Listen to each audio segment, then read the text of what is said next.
और अब उसका आलम यह है कि दूसरों की एसी उतरवाने की धमकियां देने वाला जो है वो आज मजलूम बना हुआ है और उसकी मजलूमियत जो है जो एक टोटल ड्रामा है। बाय द वे, जब मैं आपसे गुफ्तगू कर रही हूँ इस वक्त अडियाला के अंदर एक जो डॉक्टर्स की टीम है वो भी उसका जो है वो तिब्बी मुआयना करने के लिए गए हैं, लेकिन मेरी ज़ाती राय ये है कि पंजाब हुकूमत को एक ज़हनी अमराज का भी एक बोर्ड बनाकर ज़रूर अडियाला के जेल में भेजना चाहिए ताकि जाकर इस शख्स की जो ज़हनी कैफियत है उसका भी अंदाज़ा लगाया जाना चाहिए। ये तो एक फैक्ट है कि अडियाला की दीवारों ने इस शख्स को ज़हनी मरीज़ बना दिया है और अपने डिप्रेशन में वो इस हद तक चला गया है कि वो दूसरों को भी ज़हनी मरीज़ कहता है। वैसे बाय द वे, वो आपको पता है पागल खाने में आप कभी जाए ना तो पागल जो है ना वो हर एक को कह रहे होते तू पागल है, तू पागल है। तो कुछ इसी किस्म का जो है वो इस वक्त इनका जो है वो रवैया है और ये वही लोग हैं जिन्होंने पाकिस्तान को दिवालिया कराने के लिए क्या क्या हरबे इस्तेमाल नहीं किए। IMF को ख़त भी लिखे, उनके हेडक्वार्टर के बाद जुलूस भी निकाले और उसके बाद भी इनको ये लगता है कि इनको मुहिब्बे वतन जो है वो कहा जाना चाहिए और दूसरे मुहिब्बे वतन हैं या नहीं इसका सर्टिफिकेट जो है वो इसको और इसकी जमात से लेना चाहिए। अभी 2-3 दिन पहले जो DGISPR ने एक प्रेस कॉन्फ्रेंस की जिस पे मुझे लगता है कि इनकी दुमों पे काफ़ी ज़ोर से पैर आया है और उसमें मेरी 3-4 गुजारिशात हैं। पहली तो बात यह है कि DGISPR को ये प्रेस कॉन्फ्रेंस करने की ज़रूरत क्यों महसूस हुई। इसलिए कि जब 2-2.5 साल से मुसलसल जब से इनको पार्लियामेंट के ज़रिए ज़लीलो ख्वार होकर निकलना पड़ा उस वक़्त यहाँ तक पहुँचे जो आज दूसरों को आइन शिकनी, आइन का हलफ पढ़ाते हैं, आइन की जो है वो शिकें पढ़ पढ़ के बताते हैं, वो लोग हैं जिन्होंने बाकायदा सुप्रीम कोर्ट के फैसले के मुताबिक आइन शिकनी की, आर्टिकल 6 के मुर्तकब हुए। वो लोग जो है वो आज DGISPR की इस प्रेस कॉन्फ्रेंस के ऊपर उन्होंने कहा कि जी हल्फ की खिलाफ वर्जी हो गई है और ये जो है ये सियासत में आ रहे हैं। मेरे 2 सवालात हैं। पहली बात यह है कि जब आप 2.5 साल अपने बैरूने मुल्क बैठे हुए प्रोपेगेंडा सेल और कीबोर्ड वॉरियर्स के ज़रिए जब आप एक मुनज़्ज़म कैंपेन करेंगे एक इदारे के सरबराह के ख़िलाफ़ तो आखिर कहीं तो आखिर फुल स्टॉप लगेगा, कहीं तो आखिर पेशेंस जो है वो ख़त्म होगी। और सवाल यह है कि क्यों किया जाए, क्यों?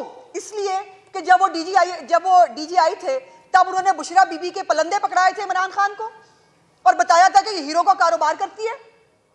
और अब जब वो दुनिया में field marshal general Asim Munir साहब के बारे में जो कहा जाता है, जो लिखा जाता है, जो इज्जत वज़ीर आज़म पाकिस्तान को और फील्ड मार्शल को जो है मिलती है, वो लोग उनको खाने पर बुलाकर खुश होते हैं। इस वक्त पाकिस्तान के अंदर फेडरल कैपिटल के अंदर लाइन लगी हुई है सरबराहिन ममलकत की, एक जाता है दूसरा वापस आता है, एक जाता है तीसरा आता है, क्योंकि जो एक आलमी तन्हाई में जो एक वाहियात किस्म की इनकी खारजा पॉलिसी थी, जिस मुल्क में बैठता था उसी मुल्क के खिलाफ गुफ्तगू करता था या वहां पर बैठकर किसी दूसरे मुल्क के खिलाफ गुफ्तगू करता था जो ज़ाहिर पहुंच जाती और पाकिस्तान टोटल आलमी तन्हाई का शिकार था। तमाम तर जो है वो मेहनत के बाद जब पाकिस्तान को ऑन ट्रैक लाया गया तो ये हजम नहीं हुआ, चूंकि पाकिस्तान के लिए जो अच्छी खबर है वो इस फितना फसाद ग्रुप के लिए बुरी खबर है। पाकिस्तान जो है वो अगर माशी लिहाज से तरक्की करे वो इनके लिए बुरी खबर है। पाकिस्तान आलमी तन्हाई से बाहर निकले वो इनके लिए बुरी खबर है। पाकिस्तान के अंदर जो है ट्रांसपेरेंसी इंटरनेशनल की रिपोर्ट आई है, उसकी भी मैं इंशाल्लाह आगे जाके बात करती हूँ। वो कहते हैं कि परसेप्शन बेहतर हुआ है पाकिस्तान का जो है वो करप्शन के हवाले से, वो इनके लिए बुरी खबर है। लेकिन बात यह है कि आप बार बार एक मुनज़्ज़म कैंपेन करें। तो उन्होंने 3-4 सवालात रेज किए जिसके ऊपर इनको जो है वो ज़ाहिर है इनको बहुत नागवार गुजरा, क्योंकि जो ये कह दे वो आईने पाकिस्तान है, जो ये बेहतर समझे सारे पाकिस्तान को, पूरी दुनिया को उसको बेहतर समझना चाहिए। एक गंदे घिनौने करैक्टर का मालिक, उसको ये उम्मत मुस्लिमा का लीडर भी कहते हैं, उसको ये जो है वो पाकिस्तान का सबसे मकबूल लीडर कहते हैं, पता नहीं कैसे। जो 3-4 पैरामीटर्स होते हैं मकबूलियत जानने के लिए, इलेक्शन में इनको मुंह की खानी पड़ी, जलसा जुलूस इनके पल्ले नहीं रहा और पूरी परफॉर्मेंस जो है वो कहीं पर आपको देखने में नहीं मिलेगी। मैं समझती हूँ कि इस वक्त जो अडियाला का कैदी है वो इल्ताफ हुसैन पार्ट 2 बन चुका है। और एग्जैक्टली वही पॉलिसियां हैं, वही चीज़ें हैं जो उस वक़्त इल्ताफ हुसैन ने कही थी। उसने वैसे माइल्ड बातें की थी जो ये कर रहे हैं।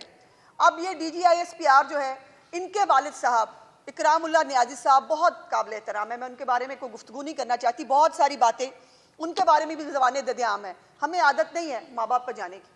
लेकिन आप ये देखिए कि DGISPR उनके वालिद साहब के बारे में एक जो कैंपेन, एक खटिया कैंपेन शुरू की गई, इनके माँ बाप पे ना जाओ, लेकिन दूसरे के हर एक के माँ बाप पे ये जा सकते हैं, इनके पास हक है। इनके वालिद साहब जो है, उनके ऊपर बेशक जो मर्जी जो है चार्जशीट हुई हो, लेकिन दूसरी तरफ एक ऐसा हमारा साइंटिस्ट जिसको दुनिया ओन करती है, जिनको कहते हैं कि वो एक जो है वो उनको सितारा मिल चुका है, तमगा इम्तियाज मिल चुका है, जो एक हमारे साइंटिस्ट हैं, उनके बारे में जो एक घटिया कैंपेन चलाई जा रही है, इसलिए कि DGISPR ने चंद सवालात क्यों पूछ लिए। और फिर जो खुद बात बात पे पख्तूनों की तौहीद करते हैं। महमूद अचकज़ई साहब जो इस वक्त इनके बड़े हैं, अल्लाह की शान है वैसे, जिनके वो दुपट्टा ले लेके मौसूफ जो है वो कंटेनर के ऊपर जिनकी तस्दीक किया करते थे, वो पख्तून नहीं थे। मौलाना फजलुर रहमान, जिनके बारे में क्या क्या अलकाबात जो है वो आज भी सोशल मीडिया के ऊपर जो है वो इनके लोग देते हैं, और ये खुद अपनी ज़बान से उनके बारे में क्या क्या कहता रहा है, वो पख्तून नहीं थे। और अब तो मोहतरमाएं इनकी जो बहनें हैं, वो माफ़ कीजिएगा, वो किसी तौर पर अपने भाई से मिलने नहीं जाती, ना उनको भाई की जो है वो कोई फिक्र है। वो सिर्फ ये जाती है कि जिब्रान इलियास के लिए मसाला ले आएँ अंदर से जाके, और पूछ के आए कि आज क्या लिखना है और किस तरह से जो है किसको गाली देनी है। और वो मोहतरमाएं जो हैं वो एक एजेंडे पे हैं, फिर वो जाके यहाँ भी बस नहीं होती, वो जाके इंडियन मीडिया पे बैठ जाती हैं। और इंडियन मीडिया एग्जैक्टली जो है वो इस वक्त अगर आप देखें, इंडियन मीडिया या दिखाता है सुहेल अफरीदी और उसकी तकरीरें, या दिखाता है इन बहनों को।